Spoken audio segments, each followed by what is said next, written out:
The night Rob Reiner died, the world saw a tragic headline, a family shattered beyond comprehension, and a Hollywood legacy forever stained by violence. But there was something far more unsettling lurking beneath the surface, something that had been whispered in private, something that no one wanted to confront. Mel Brooks, the legendary comedian, filmmaker, and longtime friend of Rob Reiner, had allegedly warned him. The words were chilling, cryptic, and hauntingly prophetic. "You're walking a path I wouldn't wish on anyone. It ends in tears, or worse." Imagine hearing that from someone who knows you better than almost anyone else in the world. How would you feel?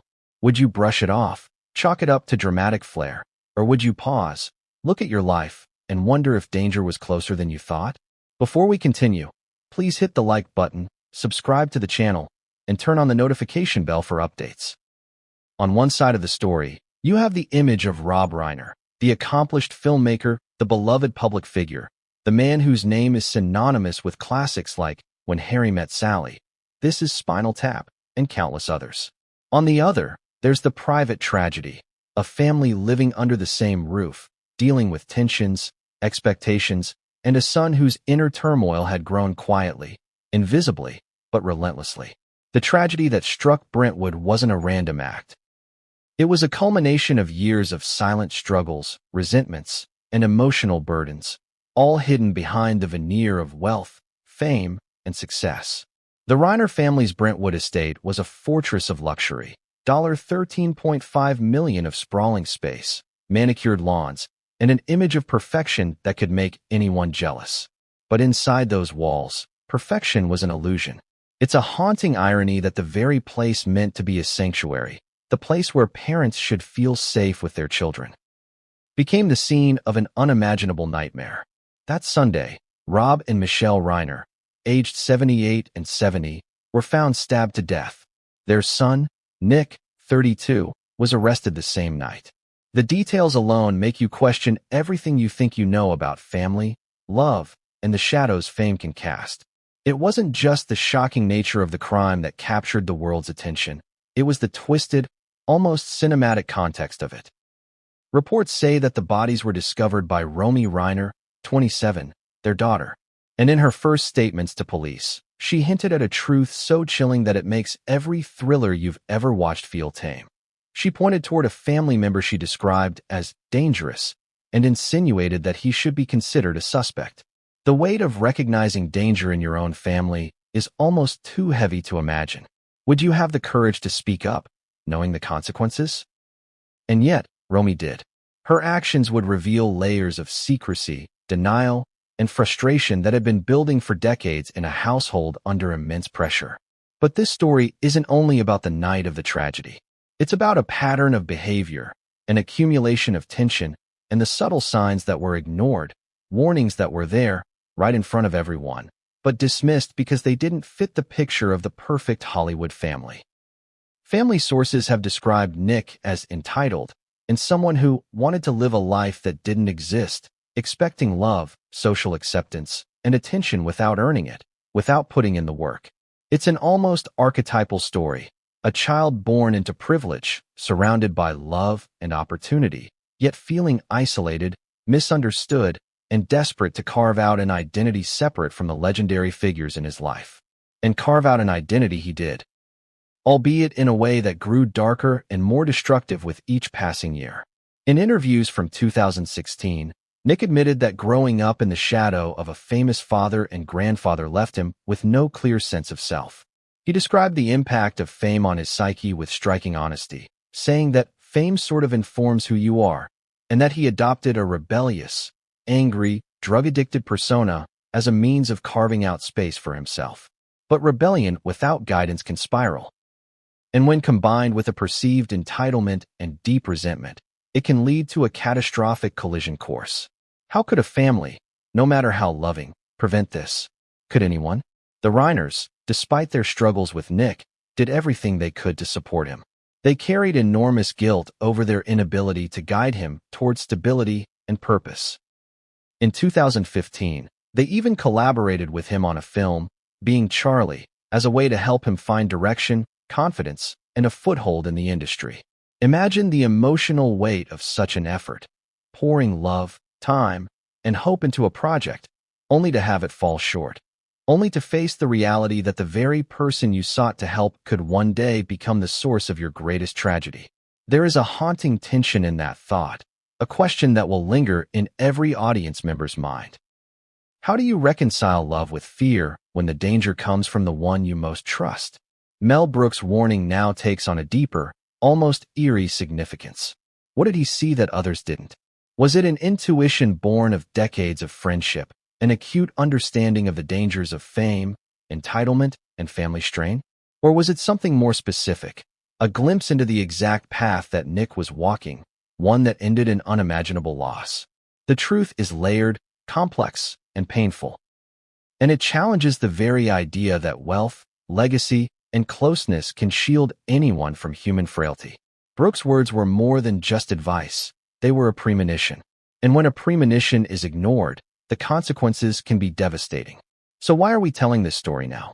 Why should you, the viewer, care about a Hollywood family's private tragedy? Because beneath the glamour lies universal truths about human relationships, expectations, and the pressures of legacy. We all know families where tension simmers, where love is tested, where misunderstandings fester and grow.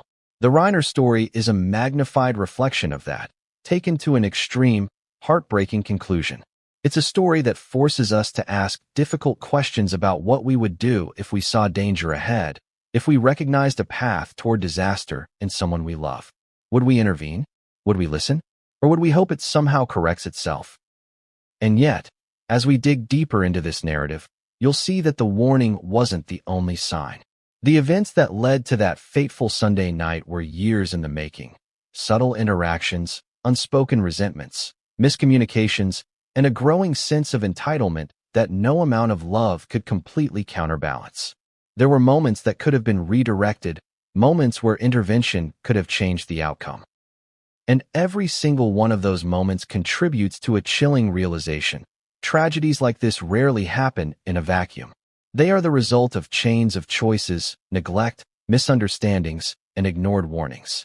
As we proceed, we will uncover the Reiner family's private struggles in vivid, often unsettling detail. We will explore Nick's psychological profile, his attempts to forge an identity apart from fame, his mounting resentment, and the pressures of living under the shadow of two Hollywood legends. We will examine the role of entitlement, privilege, and expectation, and how these forces can twist into something destructive. And most importantly, we will explore Mel Brooks' warning in context, dissecting what he might have meant, why he chose to speak up, and why, tragically, the warning went unheeded. The story you are about to hear is not just about Hollywood or fame. It's about family, identity, the unseen pressures that grow behind closed doors, and the devastating consequences when those pressures erupt. It is a story of love, betrayal, tragedy, and premonition. Every detail matters. Every interaction paints a broader picture of tension and despair, and every revelation challenges the image of what we think we know about the people in our lives. The Hollywood of old was a place of giants. It was a world where legends weren't just titles. They were living, breathing icons who shaped entire generations. Among them, Rob Reiner and Mel Brooks stood as pillars of creativity, humor, and cultural influence. Rob, the son of Carl Reiner, inherited a legacy steeped in brilliance, timing, and insight into human behavior. Mel Brooks, the man who could make audiences laugh until they cried, had an uncanny ability to see the darkness behind the comedy, to understand pain and joy in equal measure. Their worlds collided long before the tragedy that would later unfold, forming a bond that many described as unshakable. But even the strongest bonds can be tested, and sometimes warnings echo in vain. Rob Reiner grew up under the watchful eye of Carl Reiner, a man whose career was nothing short of legendary. Carl's influence was immense. He was the embodiment of wit, intelligence, and precise craftsmanship in storytelling. Rob absorbed these lessons, learning the nuances of timing, of understanding audiences, and of building narratives that transcended mere entertainment.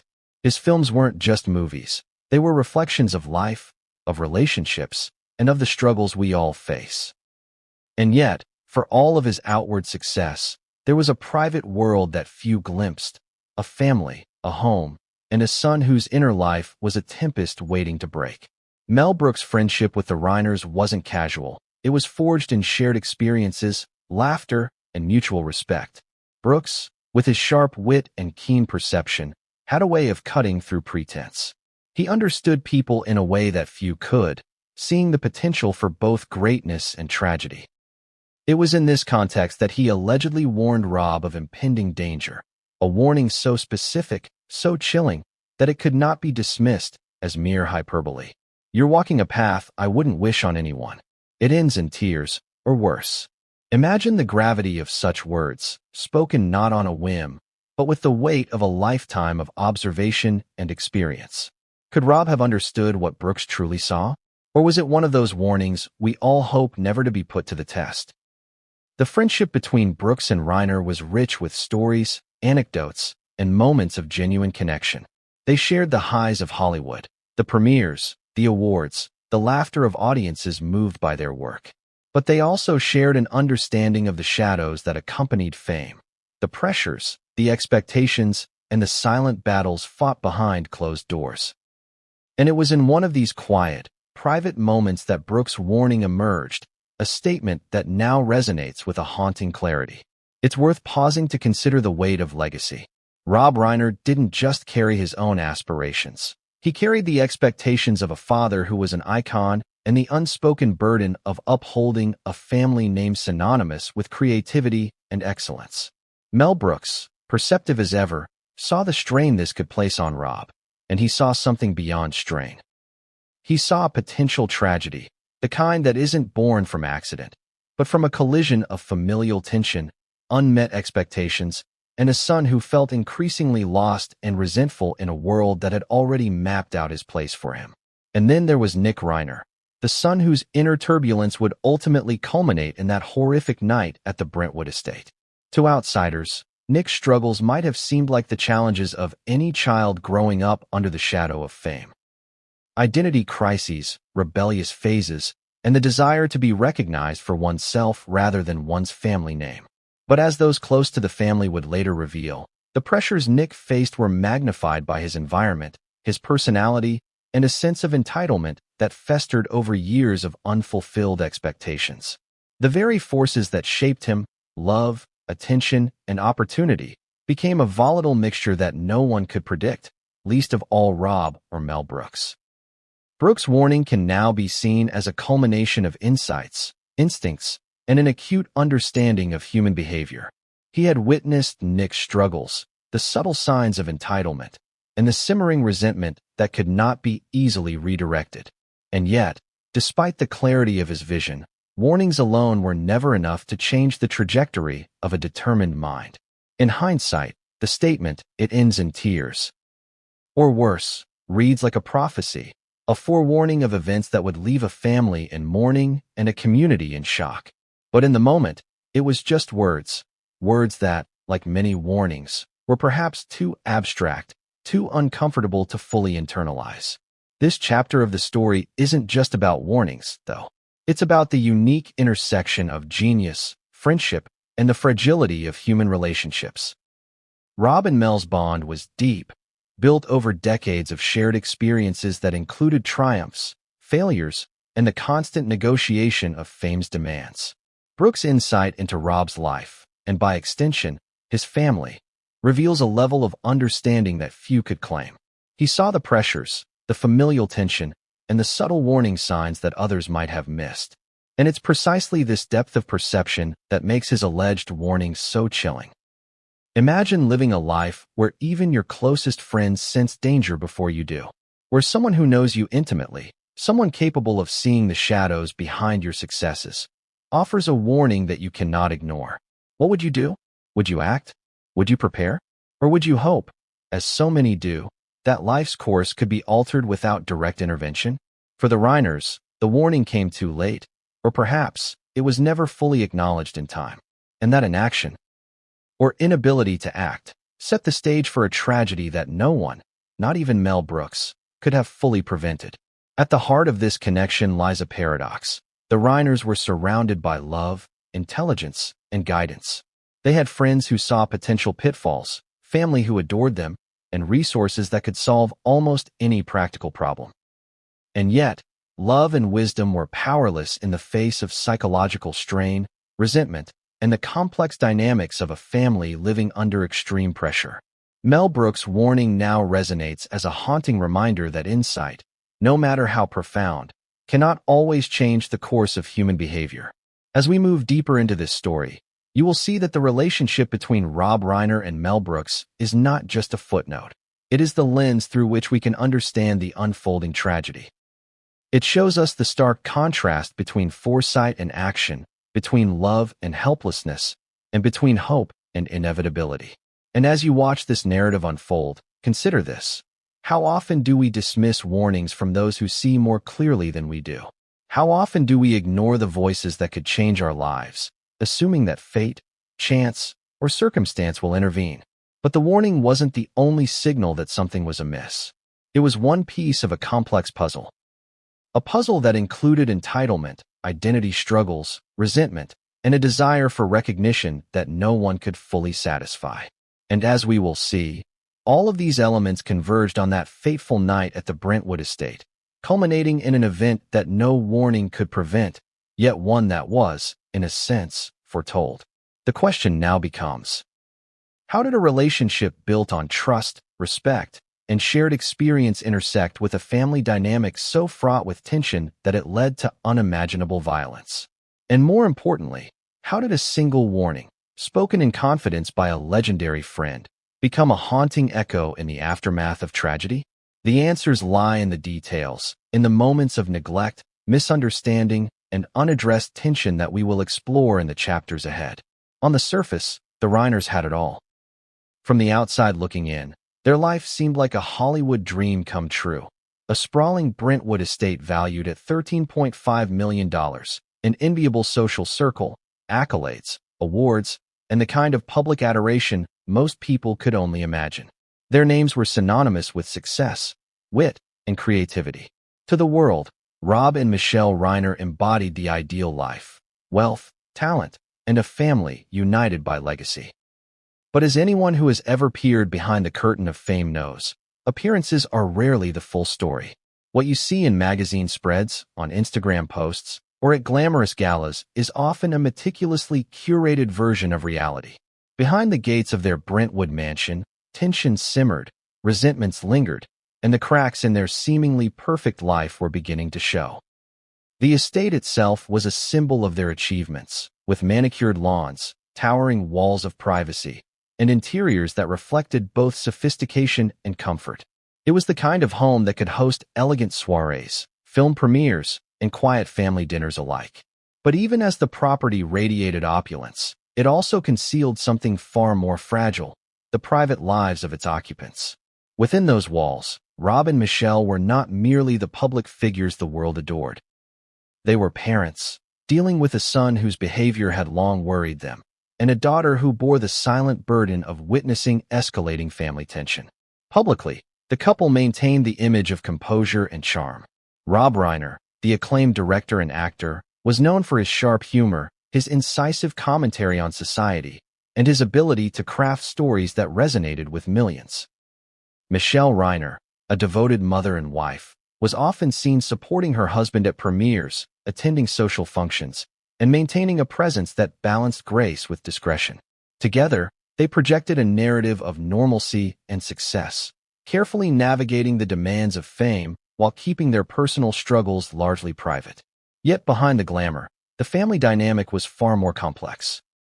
Reports indicate that Nick Reiner, their 32-year-old son, had long struggled with identity, entitlement, and resentment of the family legacy.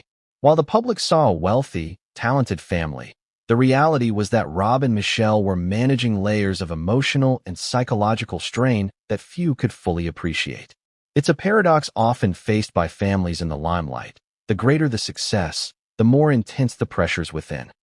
Wealth and recognition can create an illusion of security, yet they cannot shield a family from the consequences of unresolved tension and deep-seated resentment. Nick's issues were not born overnight.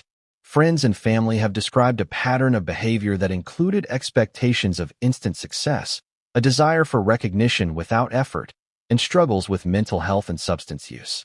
These patterns were compounded by the immense shadow cast by his father and grandfather. Imagine growing up constantly compared to two figures of towering cultural significance, each a genius in their own right. The pressure to define oneself, to assert individuality, and to be seen as worthy, not merely as an extension of one's family, can be suffocating. And in Nick's case, it created a volatile mixture of anger, frustration, and entitlement that would eventually erupt with devastating consequences.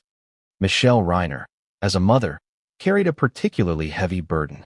She reportedly struggled for years to understand and support Nick, even as his actions and attitudes caused escalating concern. The family collaborated with him on the 2015 film Being Charlie in an effort to help him find purpose, confidence, and direction within the film industry. Yet despite these efforts, the underlying tension remained. It's a stark reminder that love and intention, no matter how genuine, cannot always overcome the complexities of mental health, entitlement, and unresolved resentment. The contrast between public perception and private reality is a central theme in the Reiners' story. To the outside world, they seemed untouchable, a family whose achievements could inspire admiration, envy, or even idolization. But within the walls of their home, the family was navigating challenges that were invisible to their fans, the media, and even their friends. This disconnect between appearance and reality is often a hallmark of tragedies in high-profile families. The very resources that provide comfort, wealth, fame, social connections, cannot insulate against psychological stress, identity struggles, or the consequences of unresolved interpersonal conflict. It's also important to consider the role of expectation in shaping the family dynamic. Rob Reiner, despite his success, was not immune to the pressure of maintaining his career and reputation while managing a household with complex needs. He had a legacy to uphold, a public persona to maintain, and a son who increasingly resisted guidance, support, and intervention. Meanwhile, Mel Brooks bore the emotional load of trying to protect the family from escalating conflicts while nurturing a son whose behavior was increasingly erratic. These pressures created a feedback loop. The more they tried to intervene, the more resistance and resentment they encountered, further straining relationships and deepening the emotional divide. Amid these dynamics, Mel Brooks' warning gains even greater significance. Brooks, with his sharp understanding of human behavior, likely saw patterns of tension, entitlement, and familial strain that could escalate into danger. He understood that even wealth, fame, and love cannot prevent tragedy when underlying emotional and psychological issues are left unresolved. The warning was more than just advice. It was a recognition of the hidden currents beneath the polished surface, the invisible forces that can upend lives in ways that no one expects. The tragedy that ultimately unfolded on that Sunday night in Brentwood cannot be separated from the environment in which it occurred. The estate, while a symbol of achievement, also served as a backdrop for simmering tensions, unmet expectations, and unresolved conflicts. The family's life, which appeared perfect to outsiders, was in fact fraught with challenges that no amount of wealth or influence could resolve. This duality, the contrast between public image and private reality, is essential to understanding not only what happened, but why it happened. And yet, even with these pressures, the Reiners continued to operate with love, hope, and the intention of guiding their son toward a stable, productive life. They took measures to support him emotionally, professionally, and financially, seeking to help him find his own path.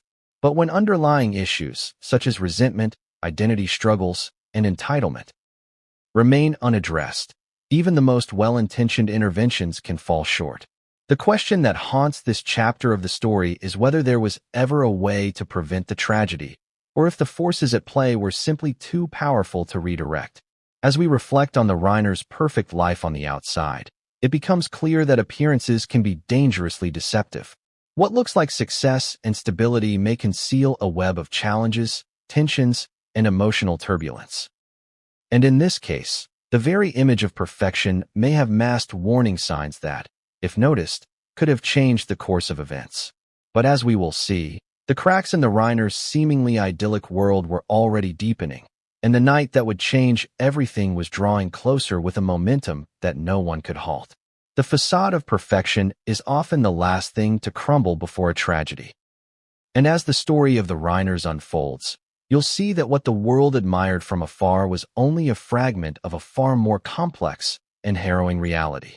The next chapter will take us deeper into the family's private life, revealing the pressures, resentments, and struggles that lay hidden behind the gates of the Brentwood estate, struggles that would culminate in a night of unthinkable violence. Nick Reiner grew up surrounded by brilliance, talent, and expectations that few could imagine. The son of Rob Reiner and the grandson of Carl Reiner, he was born into a family whose very name carried immense weight in Hollywood and beyond.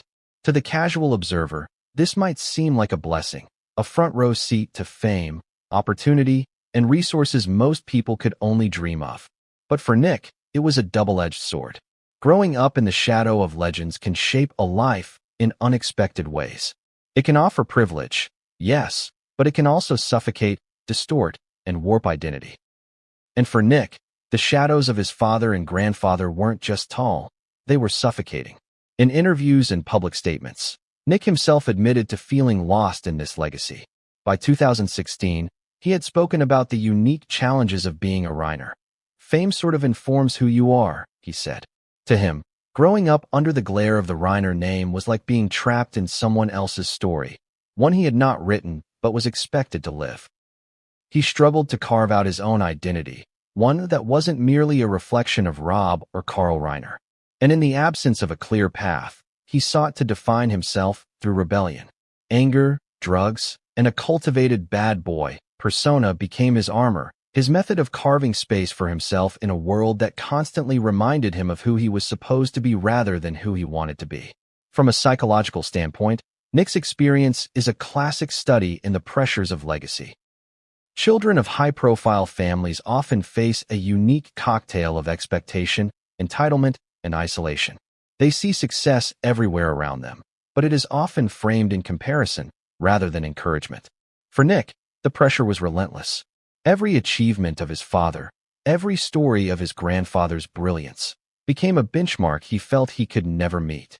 And unmet expectations, compounded over decades, can become a fertile ground for resentment.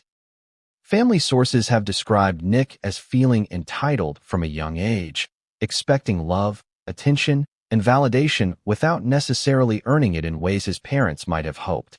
He wanted to be recognized not just as a Reiner, but as someone independent, powerful, and admired on his own terms. Yet the very environment that could have supported him, wealth, fame, parental love, also amplified his frustrations. When what you want is recognition, yet everything around you screams comparison and expectation, the resulting tension can be overwhelming. This tension manifested in a variety of ways. Nick's rebelliousness was more than teenage defiance. It was a sustained struggle against identity, legacy, and the invisible chains of expectation. He admitted to experimenting with drugs, adopting aggressive behavior, and cultivating an image that would make the world take notice. In his own words, these choices were about carving out a space for himself, a declaration that he existed independently of the towering figures in his family. But the problem with rebellion as identity is that it rarely satisfies long-term needs. It can alienate loved ones, exacerbate resentment, and set the stage for conflict that feels inevitable. By the time Nick reached adulthood, the patterns had solidified. He was living in the guest house on the Brentwood estate, close to his parents yet emotionally distant. The dynamics within the household became increasingly strained.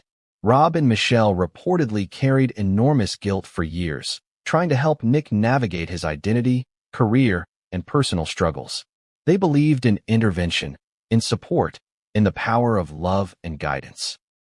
They even collaborated with him on the film Being Charlie in 2015, hoping that professional engagement might provide purpose and direction. Yet despite these efforts, the emotional gap between father and son widened, and Nick's resentment simmered quietly, building toward a boiling point that no one fully anticipated. The signs were there, subtle, often overlooked, but persistent. Nick expressed frustration at the world's expectations, jealousy of his family's accomplishments, and dissatisfaction with his own place in life.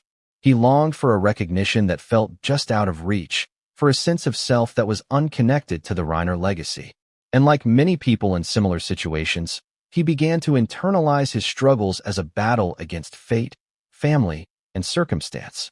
This psychological pattern, resentment fueled by perceived injustice and an insatiable desire for independence, can, if left unchecked, become dangerous.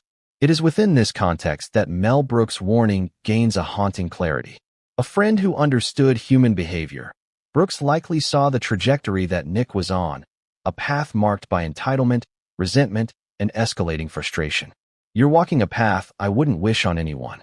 It ends in tears, or worse." These words were not merely cautionary. They were insight into a pattern Brooks could see unfolding long before it reached its tragic climax.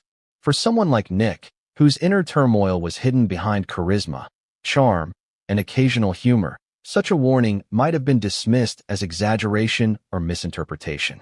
But hindsight paints it as prescient. Nick's struggle was also complicated by the public perception of his family. When your last name carries influence, fame, and expectation, every misstep is magnified.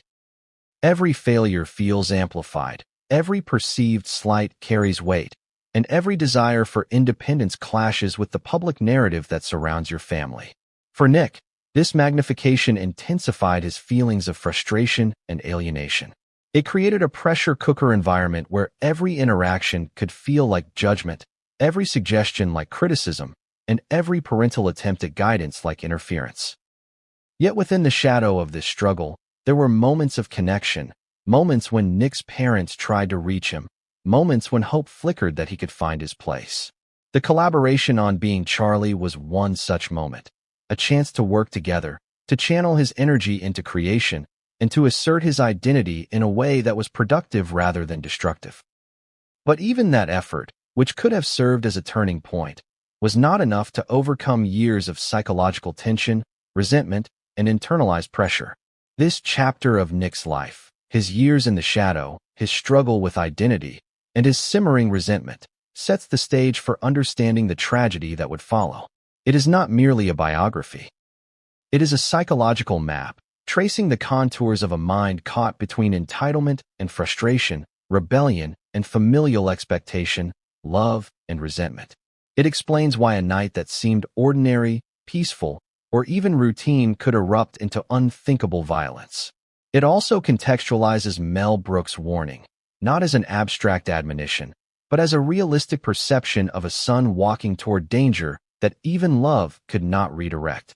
Nick Reiner was not a villain in the classic sense. He was a man trapped by circumstance, expectation, and his own unresolved inner conflicts. Yet understanding him does not diminish the horror of what happened. It illuminates it. The shadows he lived in, the pressures he faced, and the resentment he carried all converged to create a situation that seemed, in retrospect, tragically inevitable. The key question becomes not only what led him to act, but why the warning signs, the interventions, and the opportunities to redirect this trajectory were insufficient. And as we continue this story, we will see how the pressures of fame, family legacy, and identity struggles intertwined with entitlement, resentment, and psychological stress to create a chain of events that no one could have easily broken. We will also explore how these internal battles, often invisible to outsiders, can escalate into external tragedy in ways that leave the world stunned, asking questions about prevention, foresight, and responsibility.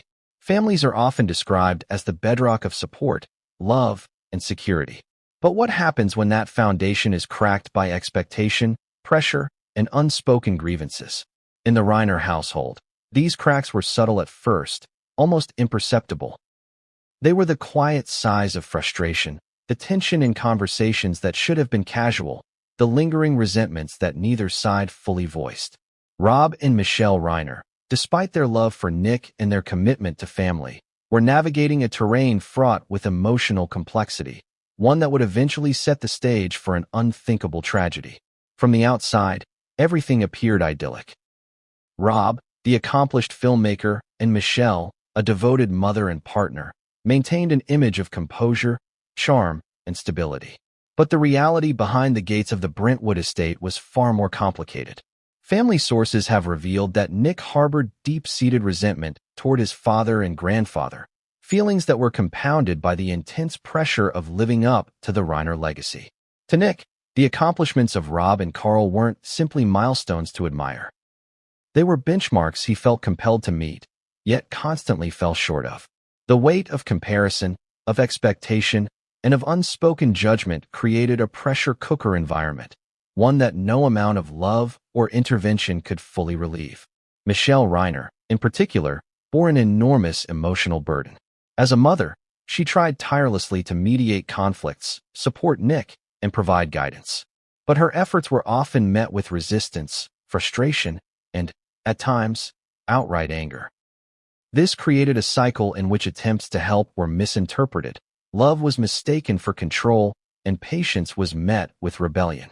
The psychological toll on her was immense. Years of managing behavior, negotiating boundaries, and attempting to bridge gaps that seemed to widen with each passing year. Rob Reiner, meanwhile, faced his own set of challenges. As a public figure, he was constantly under scrutiny. As a father, he felt the responsibility of protecting his family while supporting a son whose struggles were escalating. Balancing public life with private turmoil created tension, fatigue, and guilt. He and Michelle carried an enormous guilt, according to sources, over their inability to help Nick find stability, despite providing every resource and opportunity available.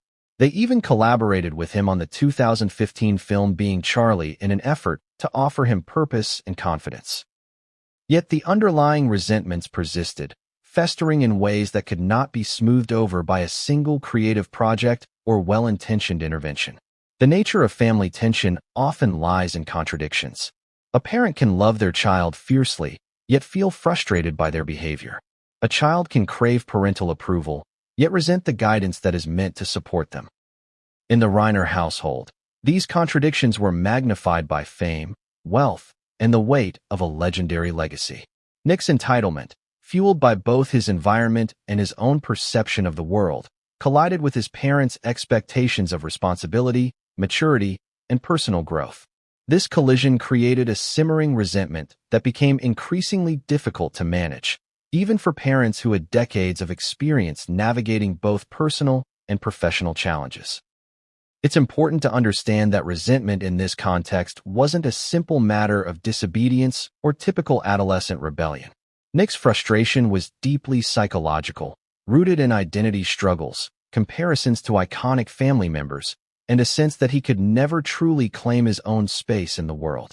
His parents' attempts to guide him, through love, intervention, and collaboration, were interpreted through this lens of resentment, creating a feedback loop of tension and frustration. Every act of guidance became a challenge to his autonomy, every suggestion a reminder of his perceived inadequacy, and every parental intervention a trigger for anger. Family sources have also noted that Nick really resented his father's prolific career. The achievements that others celebrated were a source of pressure and self-doubt for him. He wanted recognition, love, and independence on his own terms. But those terms were constantly defined in opposition to a family legacy that seemed both inescapable and suffocating. For Rob and Michelle, this resentment was a painful paradox. They wanted to support Nick, but his resistance and anger often created an emotional distance that seemed insurmountable. They were loving parents trapped in a cycle of tension and unfulfilled expectations, struggling to navigate a son who felt both entitled and oppressed by the very love and guidance they offered. This tension wasn't confined to private interactions. It spilled over into everyday life, creating a household where emotional strain was omnipresent. Small disagreements could escalate. Long-standing grievances remained unaddressed, and the very love that bound the family together also became a source of conflict. The Brentwood estate, with all its grandeur and security, became a stage for these complex dynamics, a place where underlying resentment could grow unnoticed until it reached a tipping point. It's within this environment that Mel Brooks' warning takes on even greater significance. He saw the trajectory of a family under strain, the potential for resentment to escalate, and the danger of unresolved psychological tension. "You're walking a path I wouldn't wish on anyone. It ends in tears, or worse." These weren't empty words. They were an acknowledgement of the fragile emotional ecosystem within the Reiner family. Brooks' insight highlights a crucial reality. Even the most loving family, even one with resources, fame, and support, is not immune to the corrosive effects of tension and resentment. The stage was set. Years of subtle resentment, unresolved conflicts, and psychological pressure created a volatile environment. Each ignored warning, each unaddressed grievance, and each clash of expectation added another layer to an already fragile dynamic. And yet, the outward appearance remained flawless. To outsiders, the Reiners were a model family. Accomplished, united, and sophisticated. But as is often the case in tragedies of this nature, the real story was hidden beneath the surface, invisible to those who judged by appearances alone. The contrast between perception and reality is central to understanding the events that followed. While the world admired the Reiners for their achievements and cohesion, the family itself was navigating emotional terrain that was increasingly unstable. This tension was a powder keg, quietly building, fueled by years of entitlement, identity struggles, and the pressures of legacy. And when a powder keg is hidden behind the mask of perfection, the first spark can ignite a catastrophe that no one sees coming. As we move forward in this story, it becomes clear that family tension and resentment were not just background details. They were critical to understanding the tragedy. They shaped the interactions, decisions, and psychological states that ultimately led to the fateful events at the Brentwood estate. Every unspoken word, every unresolved argument, and every moment of frustration contributed to a chain of events that would culminate in violence, heartbreak, and a shocking loss of life. Entitlement is a curious thing. It can be invisible, almost imperceptible at first, yet it has the power to corrode relationships, distort perception, and warp reality. In the case of Nick Reiner, entitlement was not merely a fleeting attitude, it was a defining feature of his personality. He had grown up surrounded by privilege, opportunity, and love, yet he harbored a deep-seated belief that the world owed him more than it ever could deliver. This sense of expectation without effort is what some psychologists call the dangerous gift of entitlement, and it is a common thread in stories where wealth, fame, and family legacy collide with tragedy. From childhood, Nick was exposed to the heights of achievement. A father whose films shaped generations, a grandfather whose legacy was nearly mythic, and a family that moved through Hollywood with influence and respect. Yet for him, these weren't sources of inspiration. They were benchmarks that emphasized how far he felt from belonging, how inadequate his own accomplishments seemed in comparison. The world had painted a picture of what success looked like, and he wanted it without following the rules, without enduring the effort, without navigating the pitfalls and discipline that shaped his predecessors. Family sources have described Nick as entitled in ways that went beyond typical familial frustration. He expected the same level of love, acceptance, and social validation that his famous relatives received, but without putting in the work to earn it. He sought admiration without achievement, recognition without effort. This sense of entitlement created friction in the household, generating resentment on both sides. For his parents, love and resources were abundant, but the emotional labor required to guide a child who refused to internalize lessons was exhausting and, ultimately, destabilizing. Psychologists note that entitlement in high-profile families is particularly combustible. It can transform opportunities into pressure, love into obligation, and guidance into perceived interference. In Nick's case, entitlement was compounded by identity struggles. He needed to assert himself as distinct from his father and grandfather, yet he also demanded the benefits of their social and professional capital. This contradictory mindset created internal tension that he often expressed outwardly through rebellion, anger, or drug use. Every attempt by his parents to redirect him or offer support became, in his perception, another constraint imposed upon his freedom. Consider the subtle patterns that were building over the years. Nick had moments of charm and humor, moments when he appeared to engage productively with his family and collaborators. But these moments were often fleeting, replaced by frustration, resistance, and subtle acts of defiance. He wanted acknowledgement, yet he resisted the very structures designed to support it. He wanted independence, yet remained tethered to the family legacy. He wanted love and attention, yet refused to accept guidance when it required effort or compromise. This combination of desire and refusal is what makes entitlement dangerous. It blinds the individual to consequences and alienates those who are trying to help. The Reiners, for their part, were not passive observers. They had tried, over many years, to support Nick in ways that went beyond the superficial. The family collaborated on creative projects, engaged in conversations meant to instill direction, and attempted interventions designed to provide guidance without overreach. Yet despite all these efforts, the underlying pattern persisted. The danger of entitlement lies in its resistance to correction. The more one tries to guide someone entrenched in entitlement, the more friction and resentment grow, creating a volatile emotional environment. Entitlement also feeds on comparison. For Nick, growing up in the shadow of legendary family members meant that everything he did was implicitly measured against monumental achievements. Carl Reiner's towering career and Rob Reiner's prolific output were, to the world, reasons to admire the family. But to Nick, they were benchmarks that highlighted his own struggles. Every success of his father or grandfather became, in his mind, a reminder of what he had not achieved. And when entitlement meets comparison, the sense of frustration, jealousy, and resentment can become corrosive, influencing behavior in ways that are difficult to anticipate or manage. In addition, entitlement can distort moral reasoning. Those who feel they deserve more than they receive often rationalize actions that, under ordinary circumstances, would be unacceptable. The combination of perceived injustice, frustration, and desire can escalate into behaviors that are aggressive, manipulative, or even violent. While we cannot excuse the outcome, understanding the role of entitlement provides a lens through which to examine the psychological undercurrents that contributed to the tragedy at the Brentwood estate. Nick's entitlement was not merely a personal quirk. It was intertwined with family dynamics, legacy pressure, and emotional strain. It amplified existing tensions and created new ones, pushing both him and his parents toward conflict. Each unresolved grievance, each attempt at redirection, and each clash of expectation intensified the emotional volatility within the household. The danger was not hypothetical. It was present, active, and growing, much like a storm that gathers force quietly before striking with devastating impact. Mel Brooks' warning now takes on even greater weight.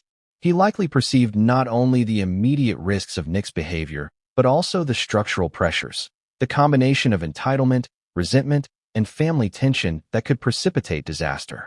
You're walking a path I wouldn't wish on anyone. It ends in tears, or worse.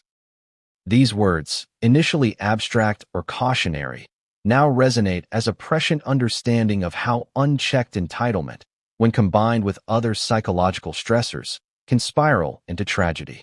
The household, despite appearances of luxury and success, was a powder keg of psychological tension. The outward perfection masked the internal instability, but the elements were all there. Resentment fueled by comparison, entitlement resisting guidance, parental love weighed down by guilt, and a son struggling to assert his identity in ways that were increasingly destructive. It was an environment ripe for an explosive outcome. And yet, from the outside, no one could see it. Friends, neighbors, and even casual observers might have assumed that wealth, fame, and family unity provided protection. But entitlement is a force that undermines protection. It isolates, it resists intervention, and it magnifies perceived slights. Within the Reiner family, it became a central driver of the tensions that would culminate in one of the most shocking tragedies Hollywood has seen. As we move forward, it is critical to understand that entitlement is not simply a character flaw. It is a dynamic force that interacts with identity, family, and environment. In Nick Reiner's case, it was a lens through which he interpreted love, guidance, and expectation. It shaped his decisions, colored his relationships, and ultimately contributed to the fatal collision of personal struggle and familial tension. In 2015, Rob and Michelle Reiner took a significant step in their ongoing effort to support Nick. They collaborated with him on the film Being Charlie, a project meant to provide him with purpose, direction, and a platform to channel his creativity. At first glance, the endeavor seemed like a positive, even hopeful, attempt to bridge the growing emotional gap within the family. But as with many well-intentioned efforts in complex family dynamics, the reality was far more layered, and ultimately, the project would reveal both the potential for connection and the limits of intervention. Being Charlie was more than just a film. It was a microcosm of the Reiners' family struggles, a space where professional collaboration intersected with personal stakes. The story followed a young man grappling with addiction, self-identity, and familial relationships, a narrative that closely mirrored Nick's real-life challenges. By allowing him to participate creatively, the family hoped to give Nick a sense of agency, a means of expression, and a measure of accomplishment that was independent of the Reiner legacy. It was a delicate balancing act, encouraging independence while still offering guidance, fostering growth while managing underlying tension. Nick's involvement in Being Charlie was multifaceted. He contributed ideas, offered input on character development, and engaged in discussions with his parents about the film's direction. On the surface, it seemed like a breakthrough, a son collaborating with his parents in a meaningful, constructive way. But beneath the surface, old patterns persisted. The dynamics of entitlement, resentment, and identity struggle were still present, subtly influencing interactions and shaping decisions. The film was not a cure-all. It was a temporary bridge in a relationship marked by deep-seated psychological tension. Family sources have noted that the project provided brief moments of hope and connection. For a short time, Nick appeared engaged, motivated, and proud of his contributions. Rob and Michelle felt a glimmer of validation. Their efforts to support him were yielding tangible results. Yet, even as the family worked together, the underlying currents of tension and frustration remained. The very elements that had fueled Nick's sense of entitlement, pressure, comparison, and desire for recognition continued to shape his behavior. The film became a space where these forces intersected, a platform for creativity, yet a stage where old conflicts could emerge. Psychologists analyzing similar family dynamics often point to the complexity of such interventions. When a parent attempts to provide guidance through collaboration, the success of the effort depends on multiple factors: the child's readiness to engage, the family's ability to maintain boundaries, and the underlying emotional stability of all parties. In Nick's case, these conditions were only partially met. While the film offered a temporary outlet and a measure of purpose, it could not erase years of psychological tension, resentment, and entitlement. Moreover, the film inadvertently highlighted the pressures that Nick felt. Being Charlie was not just a creative endeavor. It was a public-facing project tied to the Reiner name. The very involvement meant that Nick's work would be scrutinized in comparison to his father's accomplishments. What should have been a supportive, confidence-building experience carried the subtle weight of expectation, a reminder that even success could not exist outside the shadow of family legacy. This duality, opportunity intertwined with pressure, exemplifies the paradox of growing up in a family of high achievers. It is also crucial to consider Michelle and Rob's intentions. Their efforts were rooted in love, guilt, and hope. They were attempting to help Nick find direction in a way that did not shame him, that offered autonomy while still providing guidance. But no matter how well-intentioned, interventions cannot rewrite psychological history. Patterns of entitlement and resentment do not disappear simply because a parent offers opportunity. They must be addressed at a deeper level, often requiring professional support, introspection, and sustained behavioral change. In the Reiners' case, the project may have been a bandage on a much deeper wound, a temporary respite from the underlying tension rather than a lasting solution. Interestingly, the film also offers insight into Nick's psyche. His engagement with the project reflected his desire for recognition and validation, yet it also revealed his ambivalence toward guidance and control. He wanted credit, independence, and acknowledgement, but on terms that were uniquely his own. When those terms were challenged, or when he perceived pressure, resentment flared. The project's dual nature, creative collaboration versus implicit expectation, mirrored the larger dynamics within the Reiner household. It was both a potential turning point and a subtle reminder that underlying issues were far from resolved. Despite the project's challenges, being Charlie did represent a moment of family unity. For a brief period, the Reiners worked together with a shared goal, navigating the delicate balance between support and autonomy. The experience demonstrated that even in families strained by entitlement, identity struggles, and resentment, moments of hope and connection are possible. But it also foreshadowed the limitations of these efforts. Temporary collaboration cannot always withstand the pressures of long-standing psychological tension, unaddressed resentment, and escalating familial conflict. Mel Brooks' warning, in this context, gains additional resonance. He may have seen the potential in projects like Being Charlie, yet he also understood the fragility of intervention when faced with patterns of entitlement and psychological strain. His words, "You're walking a path I wouldn't wish on anyone. It ends in tears, or worse," highlight the reality that even love, guidance, and opportunity may be insufficient when the underlying dynamics remain unaddressed. Being Charlie was a well-intentioned attempt to redirect Nick's trajectory, yet the forces shaping him were far stronger than a single project or collaborative effort. The film, for all its promise, underscores a critical lesson. Good intentions alone cannot prevent tragedy. The Reiners provided love, opportunity, and creative outlets, yet the combination of entitlement, identity struggles, and resentment created an environment where these measures could not fully succeed. Understanding the film's role in the larger story helps illuminate how small interventions, even those rooted in care and hope, may only temporarily delay inevitable conflict when deeper psychological and familial patterns are at play. As we move forward in this narrative, the significance of Being Charlie will become clearer. It represents a moment of potential connection that contrasts sharply with the darkness that was slowly encroaching on the family.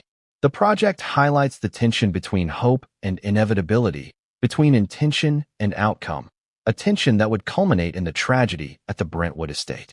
Tragedy rarely strikes without warning. It often creeps in, subtle and unassuming, hidden behind the routines of daily life, until the moment arrives when it can no longer be ignored. In the Reiner household, these warning signs were everywhere, yet they were often overlooked, minimized, or misinterpreted. From the outside, nothing seemed amiss. Wealth, fame, and a seemingly loving family created an illusion of stability. But beneath the polished surface, tension, resentment, and entitlement were converging, forming a volatile mixture that foreshadowed the unthinkable. Family sources have reported that Nick had long exhibited troubling behavior, from impulsive outbursts to patterns of rebellion and aggression. These signs were not sudden. They were part of a larger trajectory, a collection of behaviors that, if observed collectively, would have indicated escalating risk. Rob and Michelle were acutely aware of some of these issues, yet love, hope, and a desire to preserve the family bond often clouded judgment. It's a pattern seen in many high-profile families. When someone is deeply loved, warning signs are sometimes rationalized, excused, or interpreted as temporary struggles rather than indicators of profound danger. Nick's identity struggles compounded the problem. Living in the shadow of Rob and Carl Reiner, he felt both pressured and entitled, a paradox that often fueled erratic behavior. He resisted guidance, resented expectations, and oscillated between moments of apparent engagement and bouts of anger or withdrawal.